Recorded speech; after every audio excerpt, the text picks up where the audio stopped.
से आवाम की मोहब्बत एमआईएम को लेकर, अतीक सर को लेकर, आपको लेकर, एडवोकेट आसमा मैडम को लेकर जिस तरीके से दीवानगी देखने को मिल रही है, बारिश के मौसम में काफी ज्यादा तादाद में लोग मौजूद थे आपको देखने के लिए, आपको चाहने वाले क्या कहेंगे? जी अल्हम्दुलिल्लाह हम गोवंडी की आवाम का तहे दिल से शुक्रिया अदा करना चाहते हैं कि जितनी मोहब्बतों से उन्होंने हमारे एक नौजवान साथी अतीक सर को इलेक्शन के वक्त में साथ दिया। 42,000 वोट हासिल करना कोई मामूली बात नहीं है, और वो भी महज 15-16 दिनों के पीरियड में ही।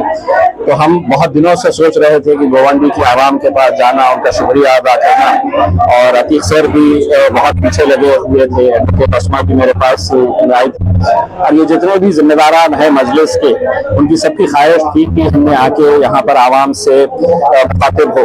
और आज अल्हम्दुलिल्लाह यहाँ का मंजर देखने के बाद समझ में आया है कि यहाँ पर मजलिस को चाहने वाले, बैरिस्टर असदुद्दीन अवैसी साहब से मोहब्बत करने वाले कितने लोग हैं।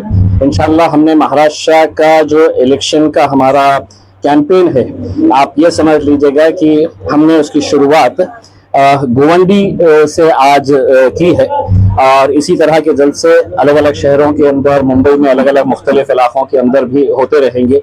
अभी बैरिस्टर असदुद्दीन अवैसी साहब चूंकि विदेश गए हुए हैं इंडियन डेलीगेशन के साथ, तो वापस आने के बाद उनके भी दौरे प्लान किए जा रहे हैं। तो इंशाल्लाह मजबूती के साथ इलेक्शन लड़ेंगे, और ऐसी दीवानगी को देखकर तो हमें पूरा यकीन है कि इंशाल्लाह इस बार मजलिस बहुत अच्छा यहाँ पे परफॉर्मेंस देगी। ऑपरेशन सिंदूर से पहले असद साहब को बी टीम, भाजपा का एजेंट, ऐसे नामों से लोग बुलाते थे, लेकिन जिस वक्त मुल्क को आवाज आई, मुल्क ने आवाज दी, असदुद्दीन ओवैसी साहब आज विदेश के दौरे पर है। सिर्फ औरंगाबाद ही नहीं, पूरे हिंदुस्तान को आज एक और एक एमपी की कमी है, वो आपकी है, तो उसको लेकर क्या कहेंगे? देखिए, हमारा ईमान अगर पुख्ता है, यकीन है, तो अल्लाह की मर्जी के बगैर पत्ता भी नहीं हिल सकता है। ये अल्लाह की मर्जी थी, हमने मेहनत किए, शिद्दत के साथ मेहनत किए, सारी ताकतें एक साथ पूरी जुट गई थी, कुछ अपने थे, कुछ पराए थे, लेकिन सभी के निशाने के ऊपर हम थे। लेकिन इसका मतलब ये नहीं है कि आप अगर इलेक्शन हार गए हैं तो आप पूरी तरह से ख़त्म हो गए हैं करके। जिन लोगों ने साजिशें किए थे मुस्लिम क़यादत को ख़त्म करने का, मैं तो सवाल उनसे पूछता हूँ कि रात में नींद आती है क्या? कहीं ना कहीं ये दर्द सताता है क्या कि मैंने कौम के साथ गद्दारी की है करके? और इन गद्दारों की लिस्ट के अंदर वो शख्स भी शामिल है जिसको मैं बड़ी इज्जत की नज़र से देखता था, लेकिन इलेक्शन के वक्त जिस तरीके की सौदेबाजी हुई और कौम को धोखा पहुंचाया गया, कौम को बेचा गया, तो उसके बाद से आपका नज़रिया बदल जाता है। वरना मैं बहुत इज्जत और एहतराम के साथ, सियासी अलग अलग आपकी ये हो सकते हैं, इख्तिलाफ हो सकते हैं, मुख्तलिफ राय हो सकती है, लेकिन आप दुश्मन नहीं होते। लेकिन इलेक्शन के वक्त में जो खेल खेला गया था, और ख़ास तौर से जो भाजपा ने पूरी एड़ी चोटी का जोर लगा दिया था मुझे हराने के लिए, तो ऐसे वक्त के अंदर भाजपा को किसने सहारा दिया?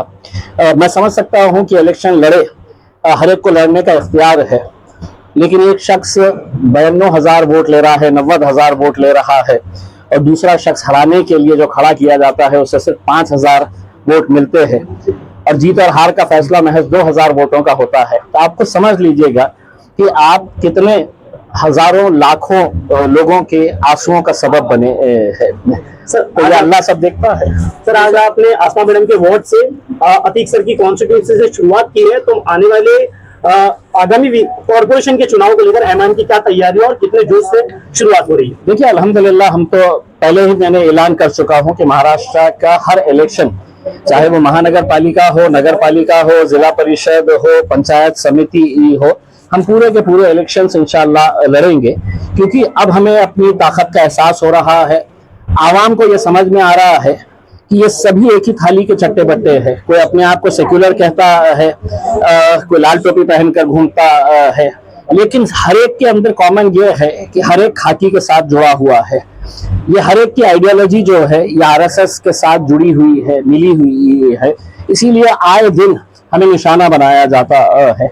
तो जब हमारी लड़ाई हम ही को लड़नी है, तो ऐसे मौके के ऊपर यकीनन आवाम को भी ये बात समझ में आ रही है, पूरी ताकत के साथ मैदान में उतरेंगे इंशाल्लाह। सर, नीतीश राणे जैसे लोग जो आए दिन जो है माहौल खराब करने की कोशिश करते हैं, और यहाँ के जो पूर्व सांसद है वो भी मस्जिदों का दौरा करके भोंगा उतारने को लेकर चीता कैंप, गोंडी और मुमरा जैसे मुस्लिम इलाकों में जाकर आपसी सौहार्द और एकता खराब करने की कोशिश कर रहे हैं, उसको कैसे देखेंगे? बहुत चिल्लर लोगों के बारे में प्रतिक्रिया देता नहीं है। स्वागत है आपको। आपने देखा इस वक्त इम्तियाज जलील साहब भुवंडी के अंदर मौजूद थे और स्टेज से कह रहे थे कि एडवोकेट आसमा मैं आपके ऑफिस पर आ रहा हूँ। क्या कहेंगी जिस तरीके से आज एक क्राउड पुलर एंट्री हुई इम्तियाज जलील साहब ने, विधानसभा चुनाव की कामयाबी के बाद भुवंडी के अंदर कॉर्पोरेशन का बिगुल फूंका गया है, आप ही के वार्ड से शुरुआत की गई, क्या कहेंगे? देखिए, मैं तो अपने आप को खुशनसीब समझ रही हूँ कि मेरे ऑफिस तक वो आए। आप समझ सकते हैं कि वो कैसे नेता है, कि मतलब एक कार्यकर्ता को जो उन्होंने वादा किया था, स्टेज से भी उन्होंने मुझे देखते साथ ही बोला कि एडवोकेट आसमा शेख मैं आपके ऑफिस में आ रहा हूँ, तो मेरे लिए तो बहुत खुशी और फक्र की बात है। और इंशाल्लाह बिगुल बजाए तो फतेह भी होगी हमारी। कई बार जो है उन्होंने ये जिक्र किया कि जिस कामयाबी को गोवंडी की जनता ने विधानसभा में नहीं किया, उस वादे को पूरा कॉर्पोरेशन के चुनाव में करेंगे। 8 या 6 सीट का वो जिक्र नहीं कर, उसको लेकर क्या कहेंगे? जी इंशाल्लाह ये तो होगा ही, क्योंकि जैसे आप वोट परसेंटेज देखोगे, कुछ वार्डों में एमआईएम ने यहाँ पे समाजवादी को भी टक्कर दी है, मतलब वो आगे प्लस में है। तो आने वाले वक्त में जो थोड़ा सा मिस हो गया था एमएलए इलेक्शन का, वो सारी कसर जनता इस बार निकाल देगी। आपको मुंबई प्रदेश अध्यक्ष बनाया गया है, महिला अध्यक्ष हो आप, किस तरीके की तैयारियां होंगी पूरे मुंबई शहर में? एमआईएम कैसे लड़ेगी, क्या स्ट्रेटेजी है? देखिए, मैं जब से पार्टी का ये पोस्ट संभाल रही हूँ तो हर ज़िले में जा रही हूँ, मैं लोगों से मिल रही हूँ, महिलाओं से मिल रही हूँ, जोड़ रही हूँ महिलाओं को, और इंशाल्लाह बहुत बड़ा मैं अभी उनका जो है पोस्ट का प्रोग्राम दूंगी। आप समझ सकते हैं ना कि ये इलेक्शन बीएमसी का जो होता है उसमें महिलाओं का रोल बहुत क्रूशियल होता है। महिलाएं होती है कि जो किचन तक चली जाती है और अंदर जाके समझाती है, तो महिलाओं का इस इलेक्शन में बहुत बड़ा रोल होगा।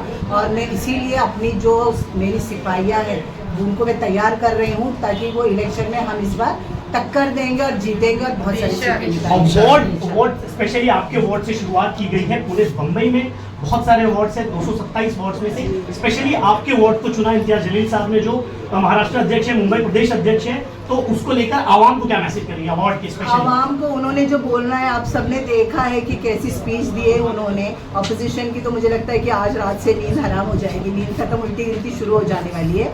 और लोगों का जो आपने देखा है कैसा रिस्पॉन्स उनको मिला है, वो बहुत ही मतलब शायद ही कोई नेता को मिला होगा कि लोग छतों पे चढ़ गए थे और कहाँ चढ़ के रूफटॉप्स पे चढ़ के उनकी बात सुनने के लिए खड़े हुए थे।